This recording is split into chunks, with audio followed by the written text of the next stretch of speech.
I never thought I'd find myself in a situation like this. My name is Jake, and I had what I considered a perfect life with my wife, Sarah. We'd been married for 5 years and had always talked about how we were soulmates, the kind of love that seemed unbreakable, almost like a fairy tale. But that fairy tale took a nosedive, and I'm still trying to make sense of how everything went wrong. It started with small things. At first, I shrugged them off. Sarah's late nights at work, her sudden obsession with her phone, and the way she kept her social media accounts locked up tighter than Fort Knox. I didn't think much of it. I mean, life gets busy, right? We both had our jobs, and I believed her when she said she was just swamped. But in the back of my mind, something felt off. It was like a nagging itch I couldn't scratch. Then came the day that changed everything. I was at our local pawn shop looking for a new guitar. I loved playing music, and I thought it might be fun to find something vintage.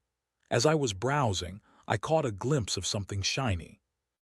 In the display case, my heart sank. It was Sarah's wedding ring, the very same ring I had slipped onto her finger on our wedding day. I hadn't seen it since she put it on, and the thought of it being in a pawn shop made my stomach turn. I confronted the store owner, my voice shaking as I asked how much they wanted for it. $25, he said, barely looking up from his phone. I bought it, not even caring about the money. All I cared about was the fact that my wife's ring, the symbol of our love, was sitting in a place like this. It felt like a punch to the gut. When I got home, I was fuming. The ring was cold in my hand, a stark reminder of what I had lost. I had to know what was going on. I waited for Sarah to come home, pacing back and forth in our living room, clutching the ring. When she finally walked through the door, she seemed different. Her hair was disheveled, her clothes slightly wrinkled, and there was a faint scent of another man's cologne lingering in the air. My heart raced as I took a deep breath. "Sarah, we need to talk," I said, trying to keep my voice steady. Her eyes widened, and I could see the panic flash across her face. "What's wrong?" I held up the ring. "I found this in a pawn shop. Care to explain?" Her expression shifted from surprise to annoyance, and then she did what I had come to expect. She lied. "Oh, that. I must have lost it somewhere and didn't realize. You know how clumsy I can be," she said, her tone dripping with the kind of sarcasm that made my skin crawl. But I wasn't buying it. "Clumsy? You've worn that ring every day since we got married, and I know you didn't just lose it."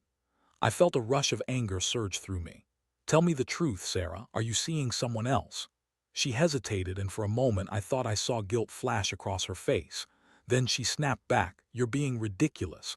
Why would I cheat on you? You're just being paranoid." As she continued to deny everything, I felt a mix of anger and disbelief. How could she stand there and lie to me with such ease? It was infuriating, and yet I could feel the cracks in my heart widening. I had trusted her implicitly, and now she was throwing it all away while pretending nothing was wrong. I stormed out of the living room, feeling like I was losing my mind. How could the person I loved betray me like this? I felt like I was drowning in confusion and rage. I needed answers, but all I seemed to get were lies and excuses. The emotional turmoil was overwhelming. I couldn't sleep, couldn't eat, and every time I looked at her, I felt a wave of nausea. How could the woman who promised to love me forever be so callous? I thought I knew her, but now I was questioning everything. This was just the beginning of a long and painful journey, and as I grappled with the reality of my situation, I knew I had to make a choice. Would I confront the truth, or would I cling to the remnants of a love I thought was unbreakable? The answers weren't going to come easy. In the days that followed, I found myself spiraling deeper into the rabbit hole of suspicion and heartbreak. I couldn't shake the unsettling feeling that my entire world had been turned upside down. My mind raced with thoughts of betrayal, and every little thing Sarah did sent my heart into a frenzy. I craved clarity, yet I was stuck in this hazy abyss of doubt. My friends noticed my change in demeanor, but I brushed off their concerns. "Just tired," I'd say, forcing a smile that didn't reach my eyes. I could hardly concentrate on work, and my guitar sat untouched in the corner of the living room, a stark reminder of the joy I once found in music, now overshadowed by the chaos in my life. I became a detective in my own home. I started keeping tabs on Sarah, watching her every move, and it was exhausting. I followed her one afternoon when she said she was meeting a friend for coffee. The friend turned out to be a guy named Mark, someone I had never heard her mention before. I watched from a distance as they laughed and leaned in toward each other, their body language speaking volumes. I felt sick to my stomach. She was lying to me. I could see it, plain as day.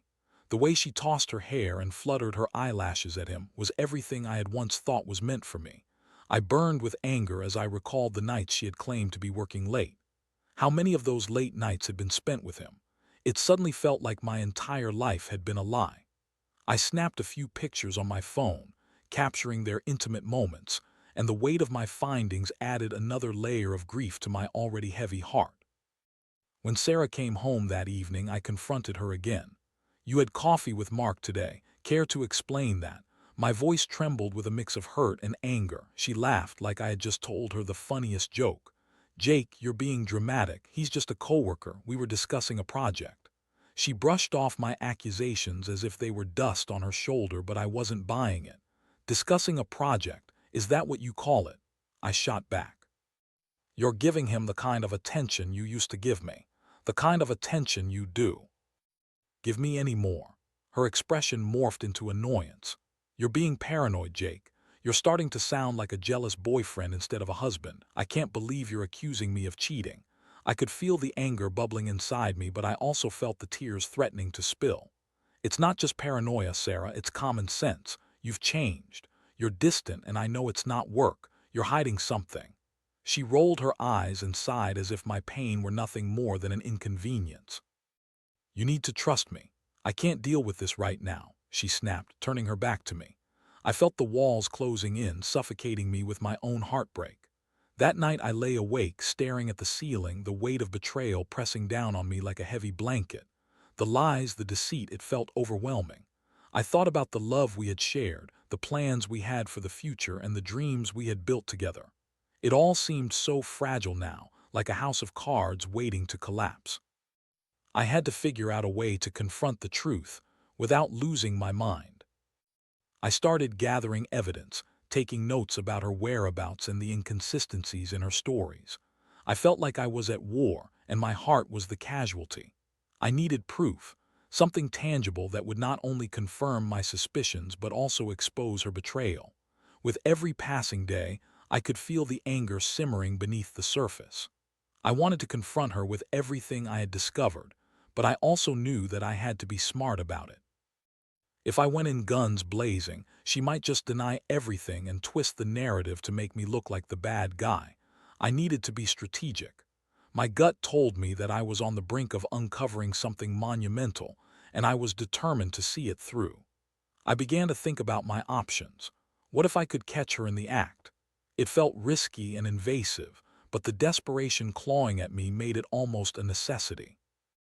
I had to know for sure what was happening in my marriage, and I was willing to go to extreme lengths to uncover the truth.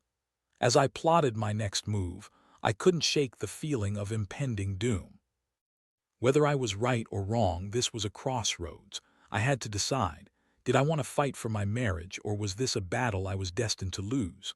I felt a dark cloud hanging over me, but I also felt a flicker of resolve. I was going to get to the bottom of this, no matter the cost. A few days later, I found myself pacing nervously outside our apartment, waiting for Sarah to come home from work. I had devised a plan that was equal parts risky and necessary. My gut told me that she was meeting Mark again, and I intended to catch them in the act. I couldn't shake the thought that this was the only way to get the answers I desperately sought. After all, relationships are built on trust, and for me that trust had been shattered. I set up a hidden camera in the living room, a small device I had ordered online. It felt invasive, but at that point I was ready to do anything to uncover the truth. I just needed to know if my suspicions were correct. With a sense of dread and anticipation, I hit record and waited for Sarah to return home. When the door finally creaked open, I felt my heart race. I watched the live feed on my phone, trying to remain calm, but the tension was palpable. She walked in looking as beautiful as ever, but I could see something different in her demeanor. The way she tossed her hair and walked with an extra bounce in her step made my stomach churn. Was she excited to see someone? As the evening progressed, I watched her pour herself a glass of wine and settle onto the couch. The camera caught every moment, the way her fingers danced over her phone, how she bit her lip, and the occasional giggles that escaped her lips. It felt like a scene from a movie, and I was the unwilling protagonist, filled with dread and anticipation. I knew the moment she received a text. Her eyes lit up and she quickly typed a response. My heart sank, I could hardly breathe. I leaned closer to my phone, desperate for some clue, some indication of who she was communicating with. Was it Mark? My instincts screamed that it was. After a while, she stood up and walked to the bathroom. That was when my phone buzzed with a notification. Sarah's phone was synced with mine. I had the opportunity to see who she had been messaging. I quickly opened the Messages app and felt a chill run down my spine. The exchange was between Sarah and Mark. Can't wait to see you tonight, read one message. Just tell Jake I'm working late again, replied another. My hands shook as I read the words. How could she be so brazen? It felt like a knife twisting deeper into my heart. The emotional pain was indescribable. I knew I couldn't just sit there and let this happen. My blood boiled and I felt a surge of adrenaline. I grabbed my keys and made my way out of the apartment, ready to confront her. I needed to catch them in the act. I drove to the cafe where I suspected they would meet, my heart racing as I pulled into the parking lot. I waited, keeping a low profile, watching the entrance. The minutes felt like hours, and just when I thought I might lose my nerve, I saw her walk in, and not long after, Mark arrived. They greeted each other with a hug, and my heart dropped. It was a hug that said more than words ever could. It was intimate, the kind of hug that I thought was reserved for me. As they sat down, I watched them through the cafe window. I couldn't believe my eyes. They were laughing, leaning into each other, and for a moment it felt like I was invisible. It was a painful reminder that she was not only lying to me, but that she was enjoying her time with another man. I wanted to storm in there and create a scene, but I knew I needed to keep my cool. Instead, I snapped a few pictures from my phone, capturing their intimate moments. I could feel the rage bubbling beneath the surface, but I had to remain composed. I wasn't just fighting for my marriage, I was fighting for my dignity and self-respect. After what felt like an eternity, I watched as they got up to leave the cafe together. My heart raced. They walked side by side, and I could see the way they leaned closer as they talked. It was like a punch to the gut. I felt humiliation wash over me, and I knew I couldn't take any more. I decided to confront them right then and there. I stepped out of my car, my heart pounding in my chest. I called Sarah's name, and she turned, her eyes wide with shock as she saw me approaching. "Jake, what are you doing here?" she stammered, clearly flustered. "Funny, I was going to ask you the same thing," I shot back, my voice steady but laced with anger. Mark stood there, looking awkward and guilty as Sarah's cheeks flushed. "We were just—" she started, but I cut her off. "Just what?" "Catching up, because it looks more like you're having a romantic evening with your new boyfriend." I gestured between them, and Mark shifted uncomfortably. "Jake, you're overreacting," Sarah said, trying to regain control of the situation. "We were just talking." "Talking? Is that what you call it? Because it looked an awful lot like flirting to me." "You lied to me, Sarah." I felt the weight of betrayal crashing down on me, and I couldn't hold back my emotions any longer. "You said we were soulmates. Does this feel like soulmate behavior to you?" Confrontation was tense. Sarah tried to deny everything, spinning her lies like a spider weaving a web. "You're being ridiculous, Jake. It's not what it looks like." But I was done listening to her excuses. The pain was so overwhelming that I felt like I might break down at any moment. "I saw the messages, Sarah. I saw the way you hugged him. Don't lie to my face anymore." Her expression shifted from confusion to anger. "You don't trust me. This is all your fault for being paranoid. I can't believe you followed me. This is unacceptable." As she spoke, the reality of our situation hit me hard. I had trusted her implicitly, and now I was standing in front of her, fighting for something that felt irretrievably broken. I was filled with a mix of anger, sorrow, and disbelief.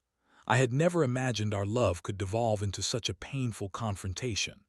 With one final look at her and Mark, I turned and walked away, my heart heavy with despair. I didn't even want to hear her excuses anymore. I needed to process everything, and I had to make a decision. The emotional toll. was immense, but I knew I couldn't let her manipulate me any longer. I was determined to reclaim my life, even if it meant facing my worst fears. I just had to decide how I wanted to move forward in light of the betrayal I had uncovered. In the days that followed the confrontation, I felt like I was trapped in a storm with no end in sight. The weight of the betrayal hung heavy on my shoulders, and every moment spent in the same space as Sarah felt like a battle. We were living under the same roof, but it felt like we were worlds apart.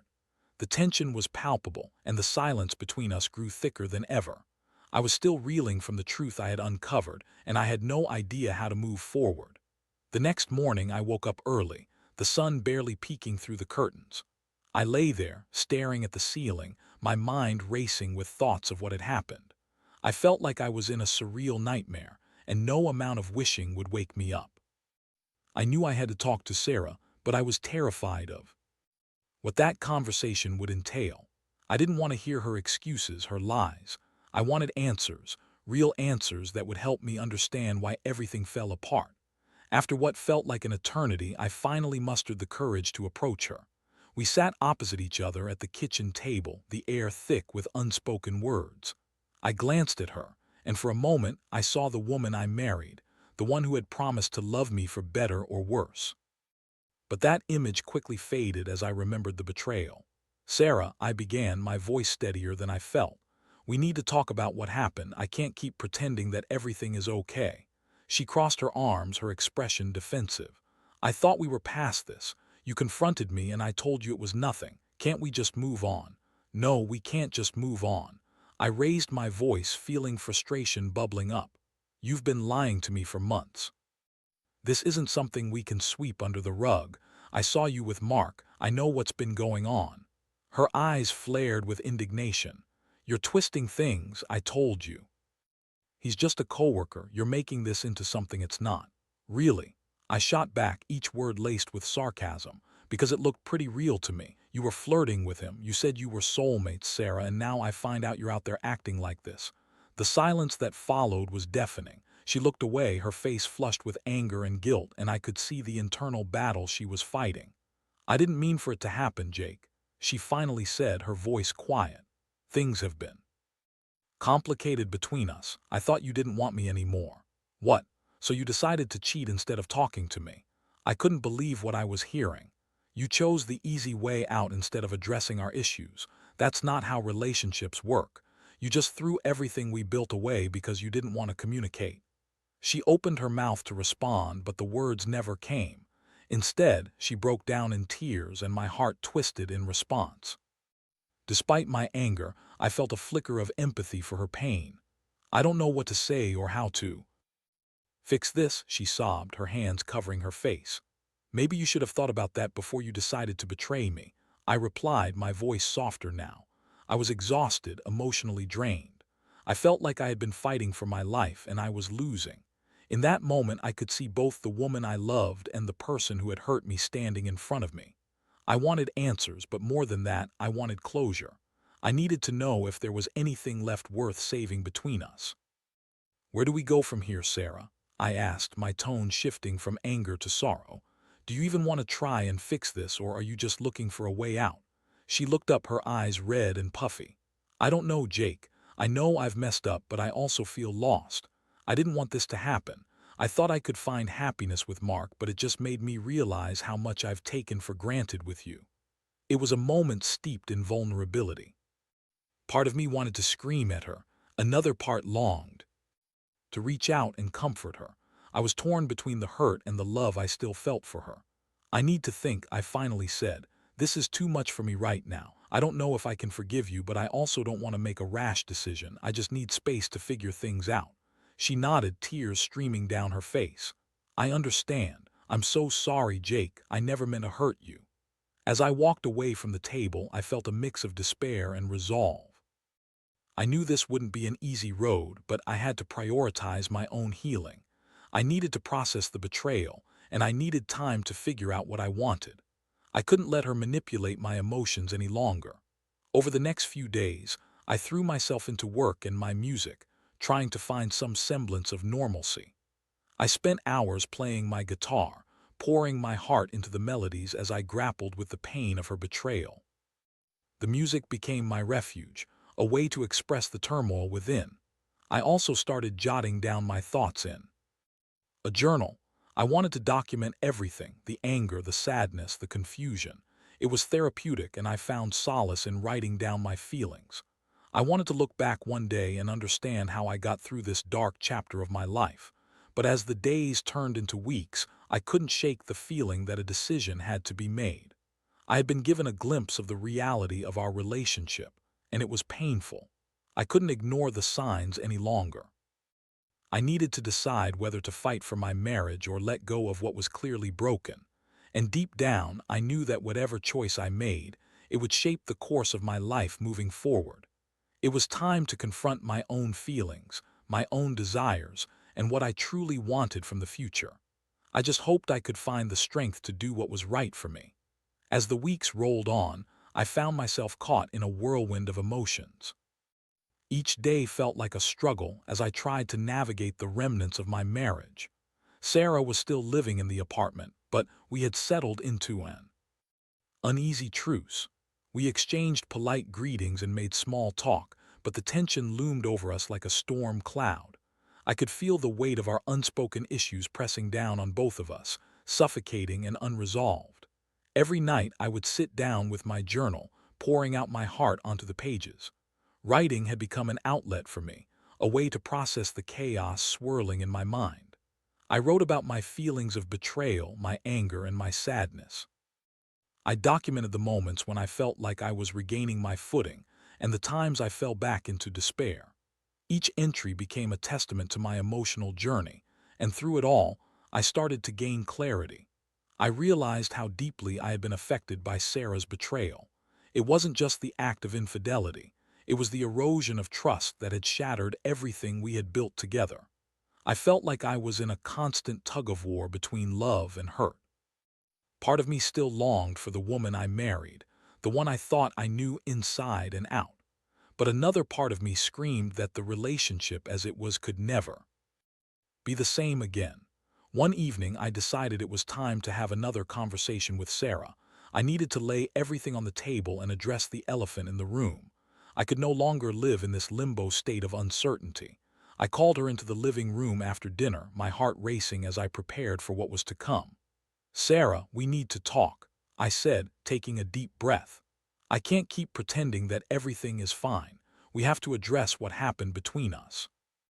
Looked apprehensive but nodded, taking a seat across from me. "Okay, Jake, I'm listening. I've been doing a lot of thinking," I began, "about our relationship and everything that's happened. I need to know if you're willing to put in the effort to repair what's been broken." Her expression shifted, and I could see a flicker of hope in her eyes. "I want to, Jake. I know I messed up and I regret my actions. I want to fix things between us." As she spoke, I felt a rush of conflicting emotions. Part of me wanted to believe her, to give her another chance, but the other part couldn't forget the pain she had caused. It's not just about wanting to fix things. You have to understand that trust is earned, and right now you've shattered mine. "I know," she said, her voice trembling. "I'm willing to do whatever it takes to prove to you that I can be trustworthy again. I want to be the wife you deserve." I could see the sincerity in her eyes, but I couldn't shake the feeling of unease. "What does that even look like, Sarah? How can I trust you after everything?"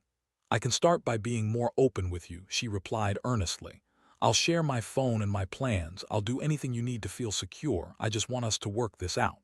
It was a step in the right direction, but I knew it wouldn't be easy. "It's going to take time, Sarah. I need to see consistent action, not just words. And we need to talk about counseling, individual and couples therapy. I think it can help us navigate this." She nodded, looking relieved. "I agree. I'm willing to try anything to get us back on track. I need to understand why I did what I did and how I can become a better partner for you." As the conversation continued, I felt a glimmer of hope amid the darkness. Maybe there was a way to salvage our marriage, but I also knew it wouldn't be a quick fix. We'd need to commit to the process wholeheartedly, and I was uncertain if we both had the strength to do that. "Let's take it one day at a time," I suggested. "But I need to be clear that I won't tolerate any more lies. If you truly want this, then we both have to be on the same page. I can't keep going through this pain again. I promise, Jake. I'll do everything I can to make this right, she replied, her voice filled with determination. That night marked a turning point in our journey. It was a small step, but it felt significant. We both understood that rebuilding trust would require vulnerability and hard work. I was still scared, scared that she might hurt me again, scared of what the future held, but I also felt a flicker of optimism. We agreed to start couples therapy the following week. I knew it would be a challenging process, but I was willing to fight for our marriage if we could both commit to the journey ahead. As the days passed, I found myself conflicted. I was cautiously optimistic, but also guarded. I felt like I was standing on a precipice, terrified of falling, yet yearning to take that leap of faith. I immersed myself in my music, channeling my emotions into my guitar, using it as my refuge during this turbulent time. Each strum of the strings echoed my inner turmoil, a mix of hope, fear, and uncertainty. I was determined to keep moving forward, no matter where that path would lead. I knew that whatever the outcome, I had to prioritize my emotional well-being. In the depths of my heart, I hoped we could emerge from this trial stronger than before. But I also understood that it was a long road ahead, and I had to be prepared for the possibility that we might not make it. It was a hard truth to accept, but I had to face it head-on. With therapy on the horizon, I felt a renewed sense of purpose. It was time to confront the past, learn from it, and decide what I truly wanted from the future. I was ready to embark on this journey, no matter where it might lead. The first few therapy sessions were incredibly difficult. Sarah and I sat side by side, sharing our truths under the guidance of our therapist, Jessica. Initially, it felt like unraveling an intricate tapestry, each thread representing the layers of trust, love, and betrayal woven into our marriage. It was painful but necessary. I had to confront my feelings head-on, and so did Sarah. Jessica created an environment where both of us could express our emotions openly, but it didn't come without tension. There were moments when I would feel anger boiling inside me as Sarah shared her perspective. I would often have to pause and remind myself that healing requires patience and understanding. I was still grappling with the betrayal, and it was challenging to see past that hurt. In one session, I opened up about my feelings of inadequacy that had emerged after Sarah's affair. I keep questioning my worth, I admitted, my voice trembling. Was I not enough? Did I fail as a husband? Tears filled Sarah's eyes as she looked at me, her voice shaking. Jake, you didn't do anything wrong. I let my insecurities drive me to make terrible choices. You were always enough, and I'm so sorry I made you feel otherwise. Hearing her words stirred something within me. I realized that while her actions were her own, they had nothing to do with my value as a person. I had to start reclaiming my sense of self-worth. It was a liberating realization, but it also meant facing the inner demons I had buried for too long. As the sessions continued, we began to peel back the layers of our relationship. We learned about the importance of healthy communication and how to express our needs without fear of judgment. I found solace in sharing my feelings through music, often bringing my guitar to the sessions and playing songs that articulated my emotions. It became a therapeutic tool for both of us. Gradually, we began to rebuild our connection. It was a slow, arduous process, but I could feel the cracks in our relationship starting to mend. We began to establish new routines, date nights, open conversations about our day, and even shared hobbies. I introduced Sarah to my passion for music, and she surprised me by picking up the ukulele. We spent evenings strumming together, laughter filling the air as we fumbled through songs. It felt like we were rediscovering each other, but there were still days when the past loomed large. I found myself haunted by memories, especially when I would see her on her phone or catch fleeting moments of doubt creeping in, but I reminded myself of the commitment we had made to one another. I also learned the importance of self-care during this tumultuous journey. I made time for friends, pursued my passions, and sought support from those who cared about me. The breakthrough moment came during one session when Sarah shared her feelings of guilt. "I don't deserve your forgiveness, Jake. I don't know how to make it up to you," she said, her voice cracking with emotion. I took a deep breath, feeling the weight of her confession. Forgiveness is a process, Sarah, I replied gently. It's not something I can give you right away, but I want us to work towards it. I believe we can heal, but it will take time and effort from both of us. In that moment, I felt a shift. We were no longer two people stuck in the shadows of betrayal. We were partners willing to fight for our love. I realized that while the road ahead might be steep, it was one we could navigate together. As the weeks turned into months, I found myself rekindling a spark of hope. I began feeling lighter, more at peace with my decisions. With each passing day, I gained a newfound strength. I was no longer trapped in a cycle of anger and grief. I was moving forward, one step at a time. Eventually, we reached a point where we could sit together, laugh, and genuinely enjoy each other's company without the weight of betrayal hanging over us. The bond we formed during therapy had laid a new foundation for our relationship. We were both committed to growth, not just as individuals but as a couple. One evening, as we sat on the porch watching the sunset, I felt a wave of gratitude wash over me. The pain of the past had shaped who we were, but it didn't define us. We had weathered the storm, and now we were emerging stronger on the other side. "Jake," Sarah said softly, breaking the silence, "I want you to know how much you mean to me. I'm grateful for your willingness to work on our marriage, even when it felt impossible." I smiled, feeling warmth spread through me. "And I appreciate you for being willing to face the consequences of your choices. It hasn't been easy, but I believe we're on the right path." In that moment, I realized that love isn't just about the beautiful moments. It's also about the messy, difficult times that challenge us to grow. As we sat there, side by side, I felt a sense of peace. We were no longer the same couple we were before. We had transformed into something new, resilient, committed, and hopeful. I knew the journey ahead would still have its challenges, but I was ready to face them. We had chosen to forgive and rebuild, and I was finally starting to believe that our love could endure. As the sun dipped below the horizon, I reached for Sarah's hand, intertwining our fingers. We were in this together, and that was enough for me. We had a long road ahead, but I felt confident that we could walk it side by side, hand in hand, ready to embrace whatever came next.